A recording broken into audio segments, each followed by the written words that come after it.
What's up, guys? And yes, I totally need a haircut. I promise I'm going to get one soon. I'm preparing for a huge birthday party that's coming up soon, so I'm just looking forward to that. But that's not the point of today's video. Today's video is a response to a video that I saw recently from Gerald Undone that had to do with what YouTubers are using today as cameras. And the majority, the far majority of YouTubers are actually using Sony cameras. Now, that's apart from some who had, like, Jared Poland uses the R5, and you had some others that use different cameras, such as Panasonic, but the vast majority was using Sony cameras. And that kind of, like, irked me a little bit, because I'm like, the R5 is such a great camera. Why are so many towards Sony? And I have never used a Sony camera. I've had my reasons as to why. I even made a video as to why I've never used a Sony camera for video production. But I've seen people out on the field use Sony cameras, and I don't think they're bad at all. But at least this latest round of Sony cameras have been very interesting from a video perspective. And though I'm happy with my R5, I wanted to see if there was anything I could shine about and brag and say, ha, I could do this. Or am I just kind of blowing my own smoke because Sony cameras are awesome? Now, I'm taking this approach, a non-scientific approach, a non-like really technical approach. I'm looking at it as, when it comes to recording, Sony cameras can record 8K with the A1. They can record 4K 120 with the A7S III. Canon R5 can do all of that in one body. We already know that. But it's got its overheating issues, so there's like pros and cons with each one. So it's really anyone's guess on what you would use for production. And whatever you use, of course, you'll have your own reasons. And my reasons for using the R5 are legitimate. However, what am I missing from these Sony cameras? The way that I'm looking at this is not so much a recording perspective, but a perspective of when you're actually editing, what's it like to edit these files? And will your PC chug along? And yes, I've heard a lot about how Canon files are difficult to edit. 8K is difficult to edit on Canon R5. But I haven't had an issue really editing 8K, because even when I had an older GPU, a GTX 970, I was still able to edit 8K RAW files pretty easily and have no problems with it. But I upgraded my card to an RTX 3070 Ti, which for computer talk, that's like a really hard to get video card that really helps with editing, and unfortunately they're all overpriced. I paid scalper prices for this because I actually needed to edit a few projects really quickly, and I was kind of hoping that maybe this will give me a bump when it comes to me using my other cameras to record. And it did. It helped out a lot. So to get to the nitty-gritty, what I want to do is I want to actually look at downloaded files from the Sony a7 III and the Sony a1, 8K files and 4K files in different recording modes, and pretty much compare them to like the R5 files and the R5's comparable files, like 8K, 120 frames per second, and like 60 frames per second, because those modes are really the ones that push the camera to different territory. The regular 4K 30 is pretty much standard. So let's compare the files, and I'm going to get to the nitty-gritty as to which ones actually edit better. And I already reviewed this footage, so I'm just going to show you guys. And the reason I'm going to show you over the shoulder and I'm recording in 8K so that I can zoom in on the footage is because the results surprised me. And I wanted to show them to you, and I can't screen record because screen record would actually affect the performance of what we're seeing here. So let's go take a look. So looking at this files right here, right now I've got the Sony camera footage up in front. And the first file we're going to look at is Sony A1 8K footage in S-Log3, and this S-Log3 footage is shot in 8K, and the bit rate 400 megabits per second. So 400 megabits per second, and it's a 10-bit 420. That's the limitation on Sony's 8K on the A1. It's 420, not 422 like the Canon. When I play it back, it actually plays back, and it doesn't drop frames. I got this little indicator that tells me that it's not dropping frames. And it's pretty smooth. Now, when it comes to like scrubbing, it kind of chugs a little bit for scrubbing, but actually playback for 8K footage is surprisingly smooth. Okay, it's dropping frames a little bit, but I'm still very impressed, and it's actually very editable. I think. Although it takes a second or two. And yeah, it's starting to drop frames now. But when I was working with it previously, it wasn't dropping frames.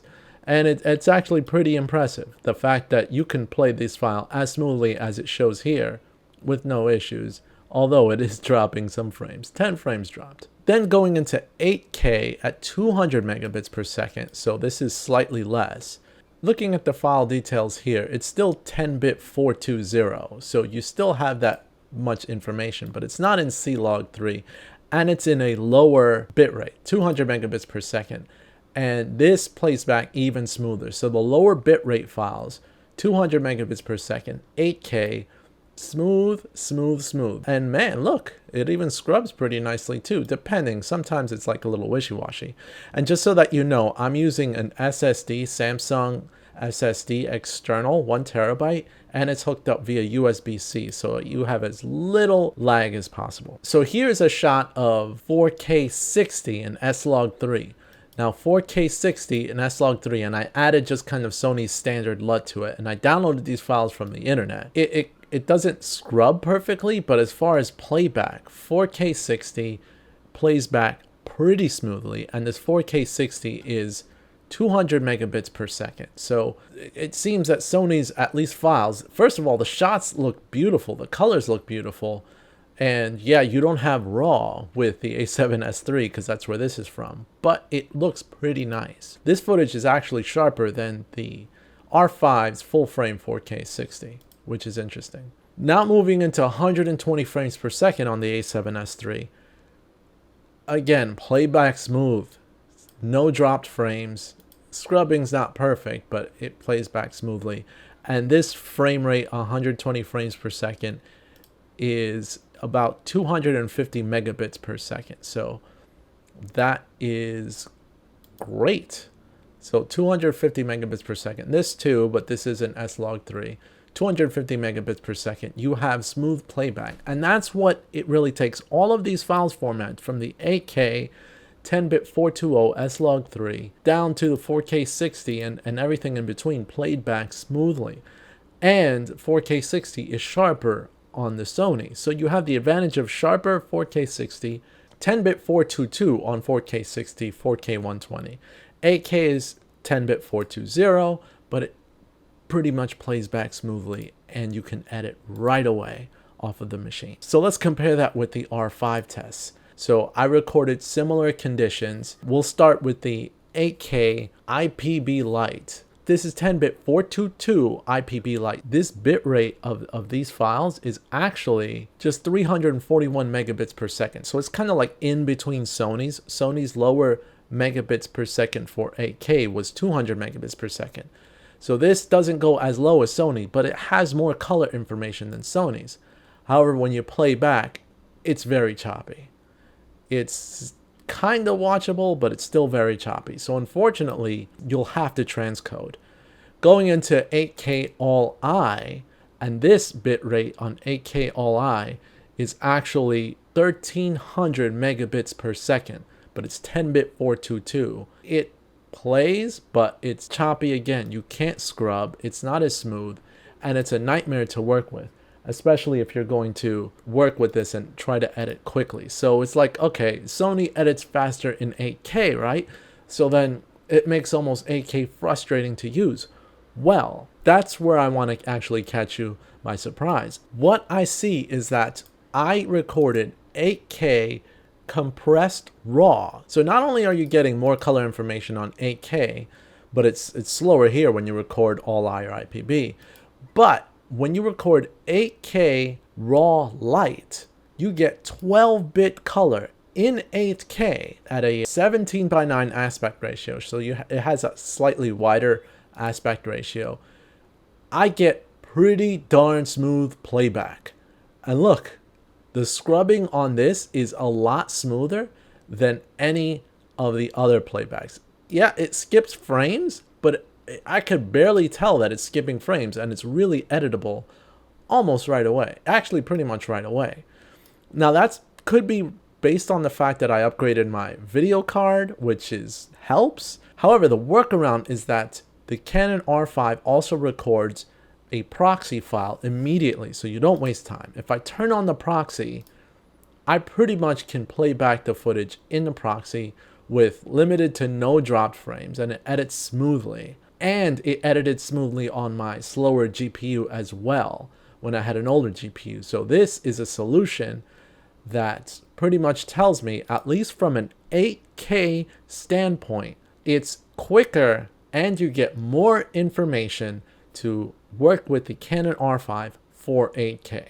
So A1 wouldn't even use it. Now when it comes to the 4K 60, and this is C-Log 4K 60 IPB Lite, this 4K 60 is actually 170 megabits per second. So it's a little bit less than Sony's lower megabits per second for 4K 60. So 4K 60 was 200 megabits per second. This is 170 megabits per second. And unfortunately, this 4K 60, it's hard to tell because I barely move, but you get dropped frames and it's not really that smooth. It's still moving here. It still crunches along, but I've noticed that it starts freezing sometimes and it drops a heck of a lot of frames. 126 dropped frames according to what this says. So that's unfortunate. 4K all-eye, 120 frames per second. On my machine, it plays smoothly. So 120 frames per second plays smoothly. However, on my older video card, the 970, it did not play smoothly. So you need a pretty beefed up graphics card to play smoothly. So 120 frames per second, you will have to transcode, though the bit rate of 4K 120 is about 470 megabits per second. And it's rough on your machine, but 10-bit 422, you get it.